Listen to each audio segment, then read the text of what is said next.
Alright, today's the day. Either we move these M77 front trunnions across the finish line, or we let them drag into another week. I've got a list, I got a team, and I got about 1 million things competing for my attention. First thing I gotta do is decide where to put my own time. I've got rifle brakes with tool marks, need to be rerun, or I've got bolts. Brand new parts, lots to figure out. I'm down to my last set of blank jaws. Alright, it's super simple to just finish these. Might as well knock these out right now. I'll order another set of blank jaws. Hopefully that can be here tomorrow. Let's go to work. I gotta keep these spindles turning. That means Justin's on production, Bruce is gonna handle the heat treat, and I'll take on the tough machining.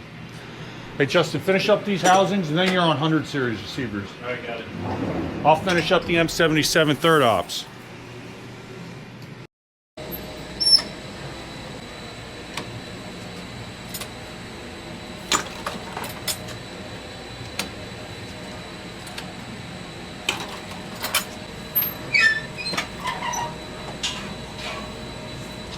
So I just had a customer call me who's on the wait list for the AK-19 rifle.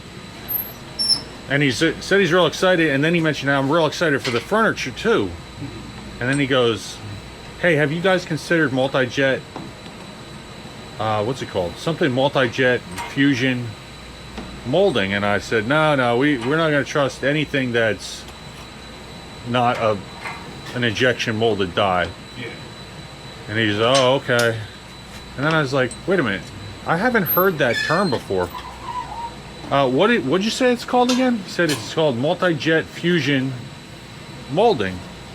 I go, actually, you know what? I haven't looked into that. Let me look into it. And he goes, yeah, actually, I talked to a few people who have had it done, and it's just as strong as injection molding. I said, oh, it's very interesting. I appreciate the tip.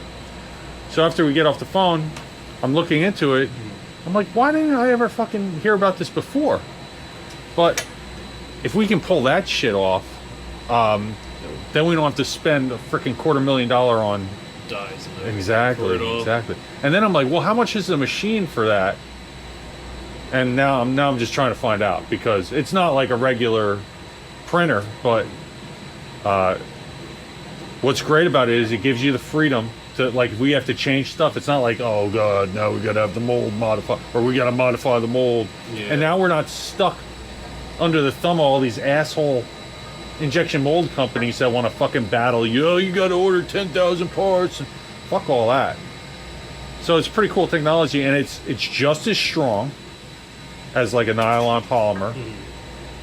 And because it's done in a powder bed, it gives you strength in all directions. So I'm like, fuck, we gotta check this out. So that is gonna be see how that. I mean, no big deal. Put another machine in, a printer. Yeah. Every time, then I just change the model if I don't like it.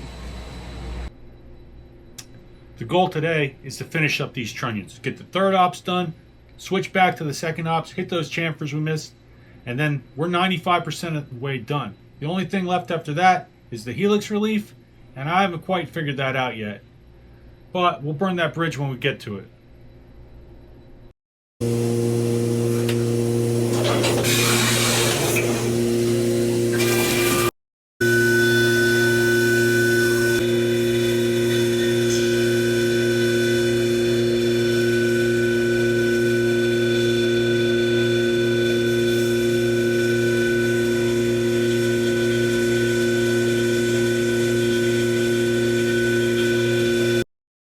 Alright, now back to this fork in the road.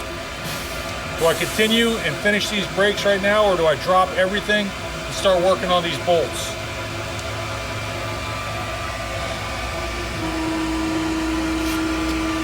Alright, I made the call this morning. I'm just going to knock these brakes out. Taking care of these now is only a one-day project, and it gets all this unfinished stuff out of my way. The bolts themselves are a multi-week project that are going to require a lot of focus. So I think it's better we just knock out what we can here. Man, if we really can pull off these bolts in the next couple of weeks, it's really going to put us up another level. Another step towards being the only shop in America that can do it all. All right, brakes first, then bolts, then whatever else comes through the door. All right, end of the day's here. We did get through the third ops. Did not get a chance to go back and hit those chamfers on the second op.